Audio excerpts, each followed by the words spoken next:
Detección de lectinas.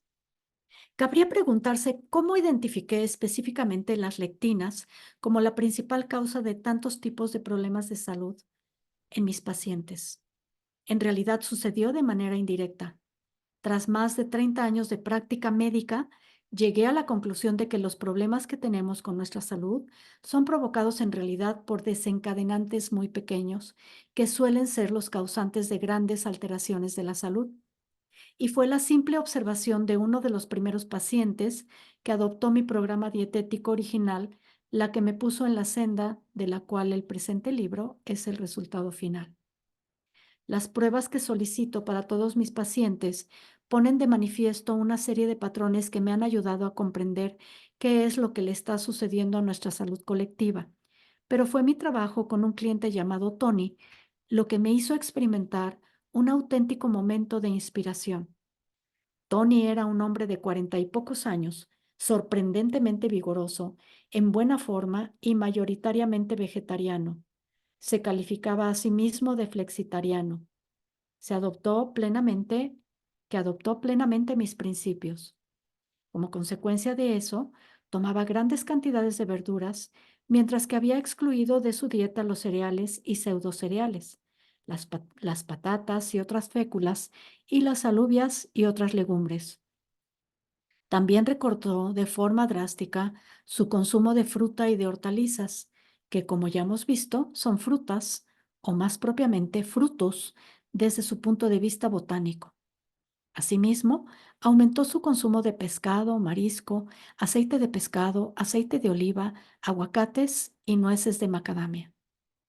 Como todos mis pacientes, Tony vio incrementados su vitalidad y su rendimiento físico poco después de iniciar el programa.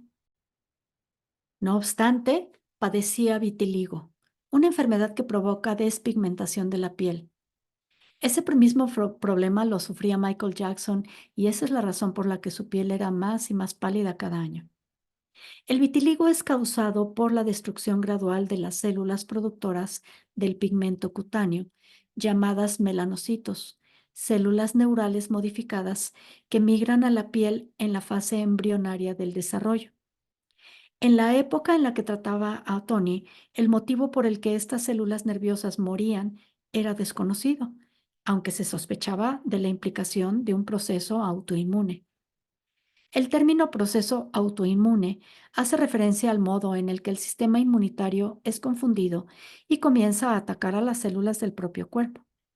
En los pacientes que padecen una enfermedad autoinmune, el sistema inmunitario comete un error.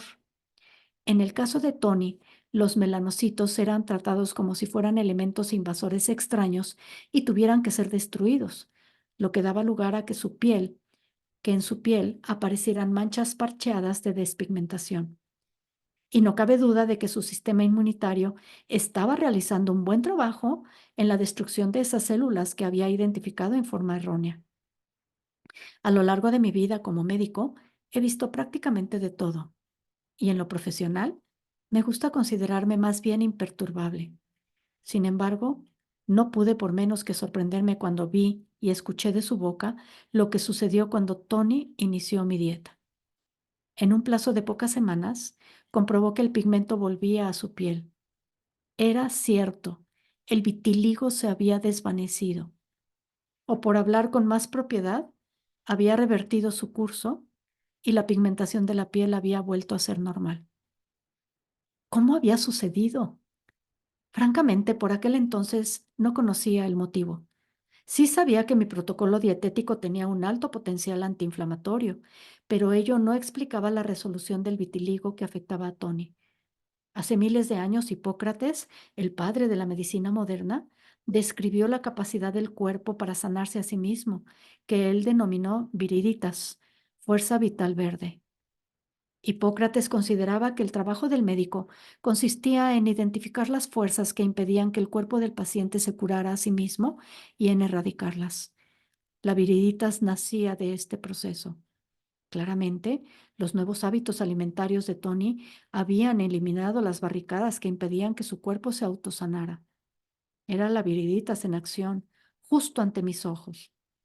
Revisé mis anteriores estudios de investigación y más específicamente las investigaciones sobre genotrasplantes, que cuando se dieron a conocer fueron considerados pioneros en el ámbito de los trasplantes de corazón.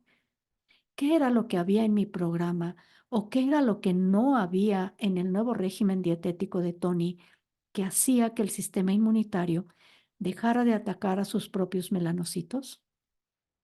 Basándome en mi conocimiento de los trasplantes, llamé a la puerta número 2, la de la erradicación de una fuerza externa.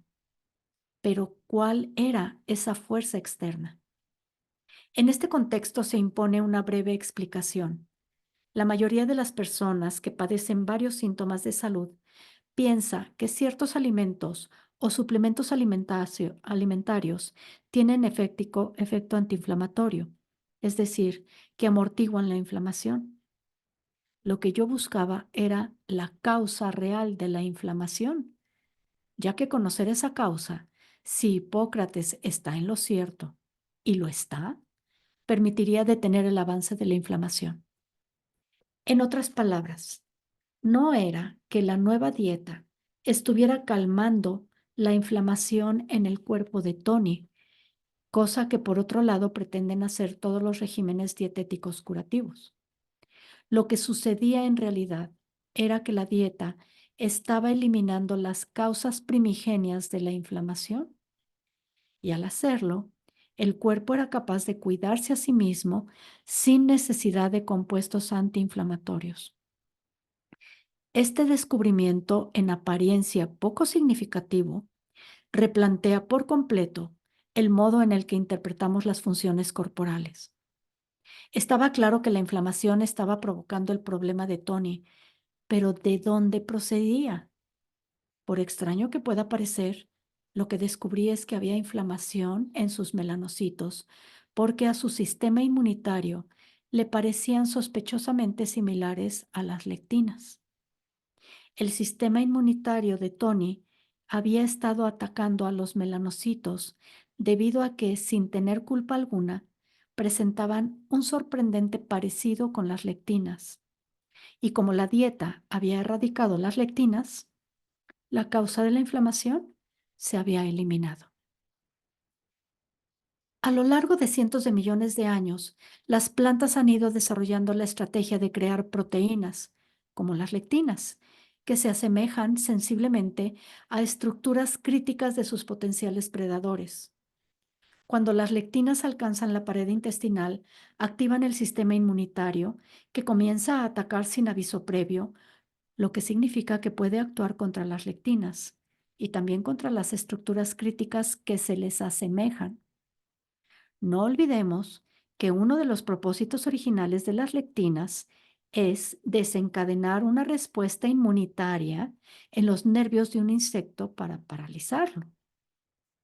En este contexto, conviene recordar que los melanocitos son células nerviosas modificadas, que en el caso de Tony eran identificadas como extrañas.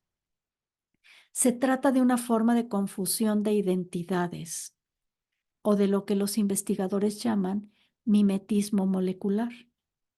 Y fue esa confusión la que dio pie a mi momento de inspiración. Una vez eliminadas las lectinas de Tony, se restableció la normalidad. Ahora sé que fueron las lectinas las causantes del problema. Pero ¿cómo llegaron las primeras al organismo de Tony partiendo de su intestino?